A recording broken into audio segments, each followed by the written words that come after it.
Olá, alunos e alunas, tudo bem com vocês? Sou o professor Fabrício Fernandes e na aula de hoje nós iremos dar continuidade ao estudo do cordel. Eu espero que vocês gostem da aula e aprendam muito com ela.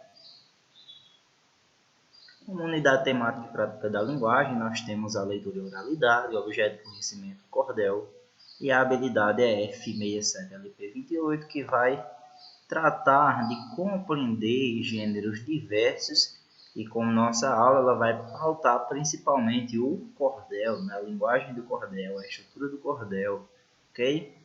Nós iniciamos com um trecho do poema Cante Lá Que Eu Canto Cá, de Patativa do Assaré, com cordel de Patativa do Assaré. E ele diz assim: poeta, cantor de roça que na cidade nasceu, cante a cidade que é sua, que eu canto o sertão que é meu. Se aí você teve estudo, aqui Deus me ensinou tudo, sem de livro precisar, por favor não mexa aqui, que eu também não mexo aí, cante lá que eu canto cá. Você teve educação, aprendeu muita ciência, mas das coisas do sertão não tem boa experiência. Nunca fez uma paioça, nunca trabalhou de roça, não pôde conhecer bem, pois nessa penosa vida, só quem provou da comida sabe o gosto que ela tem. E é com este trecho desse cordel de Patativa do Assaré que nós damos início à nossa aula. Retomando, o cordel teve sua origem durante a Idade Média no Brasil. É muito mais conhecido e divulgado na região Nordeste. O nome cordel ele teve sua origem em Portugal na Idade Média, porque os folhetos ficavam pendurados por cordões ou barbantes em exposição, como vocês podem ver aí do lado direito da tela de vocês, ok? A xilogravura. Muitos se perguntaram na aula anterior o que é xilogravura, de que é feita aquela imagem da capa do cordel, que é tão bonita, tão trabalhada, e vai ser justamente isso. A xilogravura é esse trabalho que é feito na capa do cordel, ok? As capas dos folhetos, geralmente impressas em preto e branco, são ilustradas com fotos, desenhos ou xilogravura, o que é o mais comum, mais tradicional, que é a sua forma histórica e tradicional. Você sabe o que é xilogravura? É a arte de gravar em madeira. É uma técnica de impressão em que o desenho é entalhado com formão, faca ou buril em uma chapa de madeira que servirá de matriz, como um carimbo. É o mesmo processo de produção de um carimbo, certo? Vai se tirando umas partes da madeira, ok? Pedacinhos da madeira, até que a imagem que se quer para a capa do cordel, a capa do folheto, daquele livretozinho que é vendido, o cordel, esteja adequada, como vocês estão vendo aí a imagem do lado direito da tela de vocês, próximo a mim, embaixo de mim na realidade, Quando a madeira ganha forma, está pronto. O que é que precisa fazer? Mergulha-se em uma tinta e carimba a capa do cordel, fazendo com que a imagem ela fique lá desenhada na capa do cordel. É um processo que é todo manual, assim como o cordel. Não é um livro feito numa editora, com edição, com material de primeira qualidade, mas sim um livreto feito de maneira praticamente manual, até a capa é feita a partir da madeira da xilogravura. O escrito vai trazer uma linguagem regional, uma linguagem informal, que não tem tanta preocupação com a linguagem erudita, com a norma culta. A gente vai perceber, como percebemos no cordel anterior, que nós vamos ter alguns errinhos, algumas incoerências, que não são nem erros, algumas incoerências gramaticais.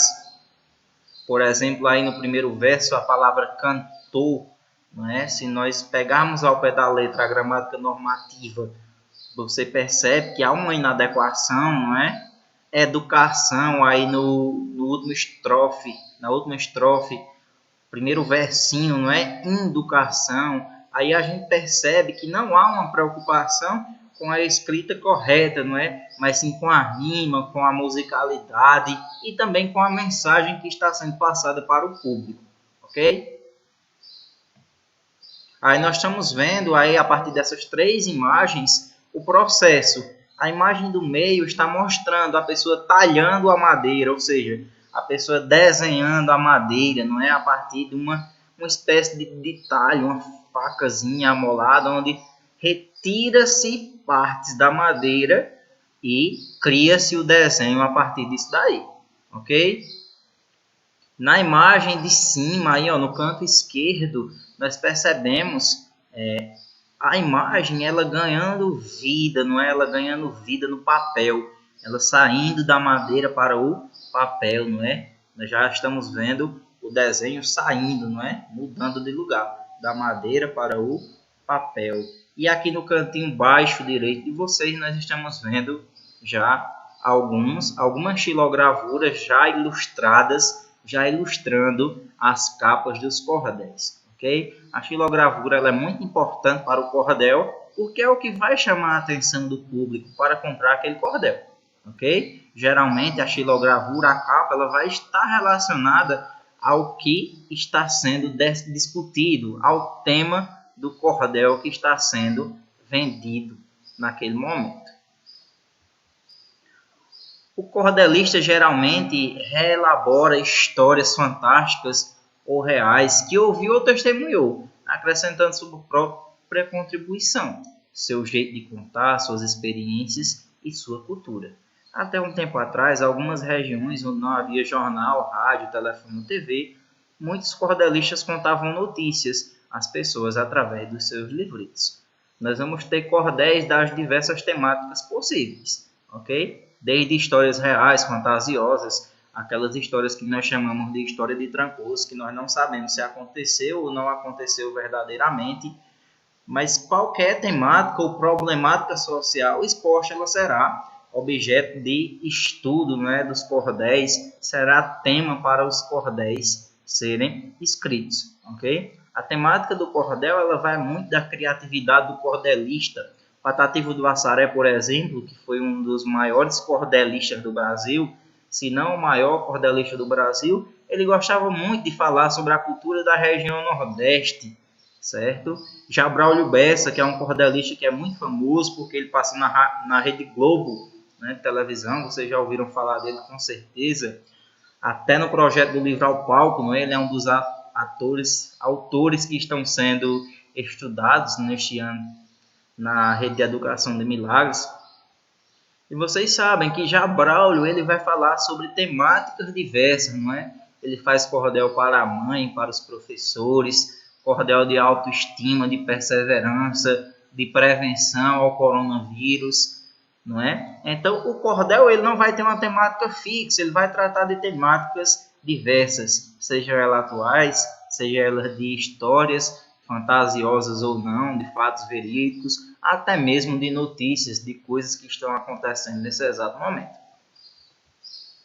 E aqui nós temos um dos escritores mais famosos, quando nós falamos em cordel, nós lembramos automaticamente de Patativa do Assaré, que tem como nome completo Antônio Gonçalves da Silva. Ele nasceu em 1909, era cego de um olho.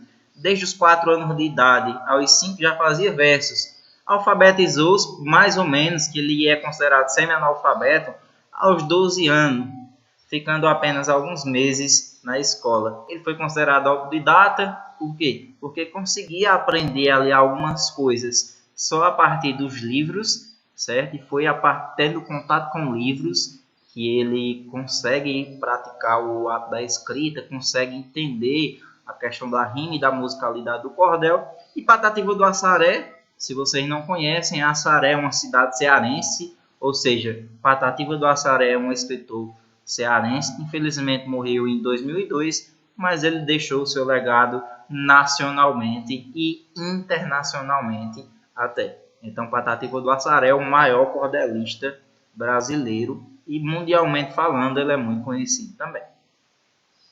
Vamos conhecer um pouco mais sobre a estrutura do cordel. O cordel ele vai ter verso, que é aquela linhazinha, não é? É aquela linha da estrofe. Os versos possuem métrica, que é o número de sílabas poéticas que vocês estudarão posteriormente, fixa e com a presença de rima, porque a rima é quem vai gerar a musicalidade, não é? Os versos mais populares são as sextilhas e as setesilábicas, ou seja, 6 sílabas poéticas e 7 sílabas poéticas. Mas recentemente a estrutura formal deixou de ser tão rígida. A estrofe básica do cordel é a sextilha, ou seja, uma estrofe com 6 versos. Mas também são populares as quadras, os quartetos, que nós temos 4 versos, as sétimas, que são 7 versos, as oitavas, que são 8 versos, e as décimas, que são estrofes com 10 versos. As rimas ricas não preocupam os cordelistas. É muito comum não rimar os versos ímpares nas quadras e sextilhas. Também não é necessário fazer rimas em todos os versos. Para o cordel, o que vai ser importante é a geração, é gerar musicalidade, visto que o cordel ele é feito não para ser lido, mas para ser cantado, para ser contado, para ser declamado. Então, é muito importante que haja rima no cordel, ok? Finalizando aqui a nossa aula, o nosso estudo, e agora nós passamos para um pouquinho da explicação do exercício, não é? Ó, exercitando. Aqui nós temos uns versos de Patativa do Assaré também. Patativa do Assaré, em um momento da sua vida, ele é preso porque ele vai criticar o prefeito de Assaré, que é muito difícil de ser encontrado na prefeitura nesse momento, e ele é preso. Quando ele vai saindo, muitos dizem que até é isso que origina o apelido de Patativa do Assaré. Ele vê uma patativa na gaiola, que patativa é um pássaro, e ele vai se dirigir em um cordel a essa patativa, a esse pássaro. E ele diz: Patativa descontente nessa gaiola cativa, embora bem diferente, eu também sou patativa. Linda vizinha pequena, temos o mesmo desgosto, sofremos a mesma pena, embora em sentido oposto. Meu sofrer e teu penar, clamam a divina lei, tu preso para cantar, e eu preso porque cantei. Ele preso porque cantou por quê? Porque ele fez versos, ele fez um cordel criticando o prefeito de Assaré porque ele não se encontrava na prefeitura muitas vezes. E ele foi preso por isso. Ok? A primeira questão diz assim: um cordel pode ser identificado a partir de suas características. Quais as características do texto ao lado definem como cordel? Né? Aí nós vamos perceber aqui. Quais são as características desse textinho aqui que vai defini-lo como cordel? Aí nós vamos pegar, não é? Vamos lá. Primeiro nós vamos começar pela estrutura. O texto está escrito em estrofes, não é? Que são esse conjunto de versos, e ele também está em versos, não é? Se nós temos versos e nós temos estrofes, esse texto só pode ser um poema ou um cordel, ok? Nós percebemos que o poema ele vai prezar muito, não é? Este texto ele vai prezar muito pela rima, não é? Pela musicalidade. Olha aqui, ó. Descontente, diferente, cativa, patativa, não é? E se vocês prestarem atenção, a linguagem empregada vai ser uma linguagem popular, não é? E essas são as características que definem esse texto como cordel. Vamos para a segunda. Observe o texto ao lado. Letra A. Quantas estrofes há nele? Vamos contar. Eu já marquei aqui uma, não foi? Ó, uma estrofe, 2 estrofes, 3 estrofes. Então, nós temos 3 estrofes.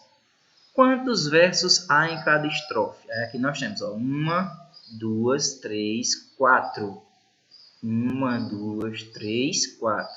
1, 2, 3, 4. Ou seja, cada estrofe vai ter quantos versos? 4 versos. Muito bem. E aqui, só para finalizar, nós vamos ter um exercício que está lá no livro didático de vocês, na página 220, que vocês farão com o professor da disciplina e entregarão a ele. Essa é a nossa aula. Um abraço. Tchau, tchau.